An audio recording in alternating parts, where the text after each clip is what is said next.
Tragedi yang menewaskan ratusan supporter Arema FC atau Aremania di Stadion Kanjuruhan Malang, Jawa Timur pada 1 Oktober 2022 lalu menjadi sebuah bencana kemanusiaan yang mengerikan bagi Indonesia. Para Aremania yang tidak menerima kekalahan tim kesayangannya merangsek masuk lapangan untuk melakukan aksi protes dan memicu aparat keamanan menembakkan gas air mata.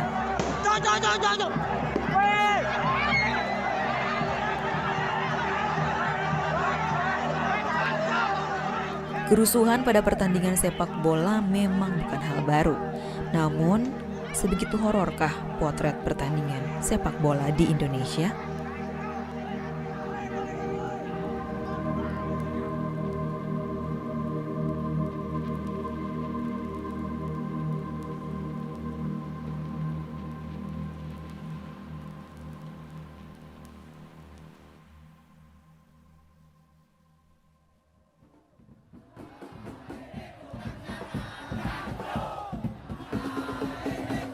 Supporter sepak bola terkenal memiliki kegairahan menggebu-gebu dan fanatisme tinggi. Kemenangan dan kekalahan tim kesayangan kerap diekspresikan dengan cara berlebihan.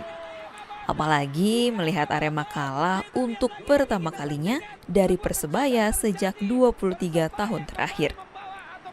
Walau sudah jadi rahasia umum jika ekspresi kekecewaan supporter kerap berujung dengan aksi kekerasan, mulai dari menyerang supporter tim lawan, aparat keamanan, hingga merusak fasilitas publik. Namun yang terjadi di Stadion Kanjuruhan adalah tragedi kemanusiaan. Data jumlah korban tragedi ini simpang siur, namun Kadif Humas Polri Irjen Dedi Prasetyo mengatakan total korban yang meninggal dan terluka per 5 Oktober 2022 mencapai 454 orang. Dari total 454 orang tersebut, ada 302 korban berstatus luka ringan, 21 orang luka berat, dan 131 orang meninggal dunia. Melansir data Football Stadium, jumlah 125 korban meninggal ini menempatkan tragedi Stadion Kanjuruhan Malang berada di urutan kedua pertandingan sepak bola yang paling mematikan di dunia. Tragedi Kanjuruhan disebut terjadi karena beberapa faktor. Meski bukan serta-merta menjadi penyebab utamanya, namun poin-poin ini menjadi lubang yang seharusnya bisa diantisipasi. Pertama, waktu kick-off pertandingan yang tetap dilakukan malam hari. Padahal pihak klub Arema dan kepolisian telah meminta penukaran jadwal dari pukul 8 malam ke pukul 3 sore atas perkiraan intelijen akan kerawanan pertandingan. Kedua, dugaan over capacity, di mana panitia mencetak hingga 42.000 tiket, sementara kapasitas stadion hanya 38.000. Ketiga, pelanggaran aturan keamanan dan keselamatan FIFA yang melarang penggunaan gas air mata dalam pertandingan sepak bola oleh aparat kepolisian.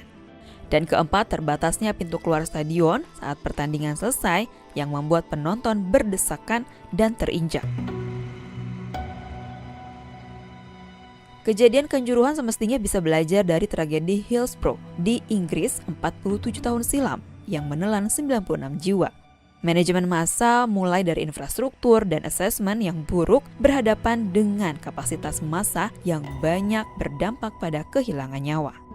Stadion itu seharusnya ya dimanapun sebenarnya sih sudah dilakukan itu, bahwa stadion itu adalah harus diciptakan sebagai tempat yang nyaman, tempat yang tidak horor, tempat yang memang kita hadir ke sana itu betul-betul ingin menikmati hiburan gitu, bukan kemudian kita masuk ke sana udah ada rasa takut, jangan-jangan ada kerusuhan gitu, ada keributan di dalam. Nah, ini kan menjadi kampanye yang nggak bagus nih di kejadian yang berlangsung di Malang.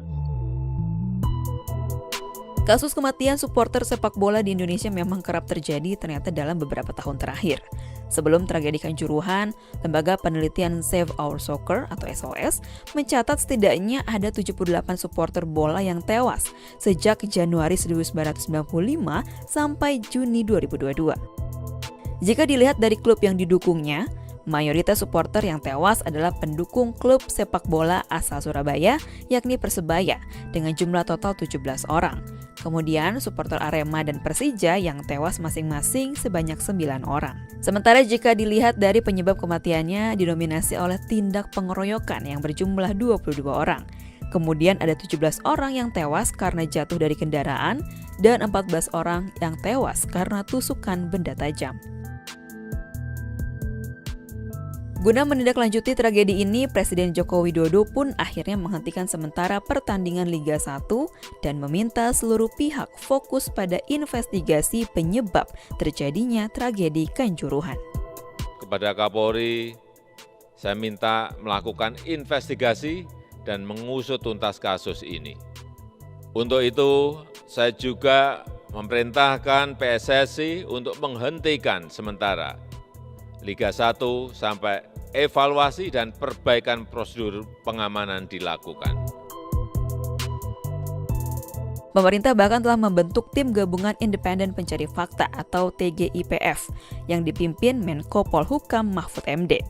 Di mana dalam tim tersebut terdapat mantan pengurus PSSI Nugroho Setiawan dan legenda Timnas Indonesia Kurniawan Dwi Yulianto sebagai anggota. Jadi kalau bicara ini kesalahan kolektif gitu kan. Dosa berjamaah lah. Akumulatif. Kenapa? Ini. Iya, akumulatif karena semua prosedurnya dilanggar, regulasinya dilanggar, kemudian ada kelalaian juga, ada anggap remeh juga. Plus yang paling penting adalah tidak punya sense of crisis, tambah ada kepentingan bisnis yang lebih diutamakan. Presiden AFC sudah memberikan perhatian serius kepada kasus ini.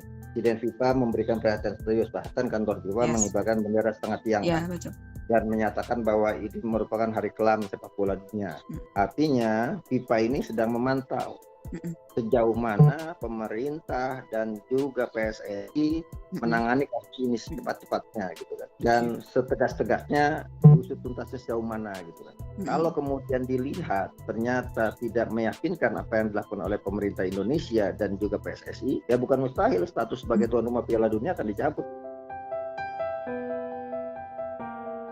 Akibat tragedi ini juga, Arema FC harus menerima sanksi dari Komisi Disiplin PSSI, yakni dilarang melaksanakan pertandingan dengan penonton di Malang, hingga denda Rp250 juta.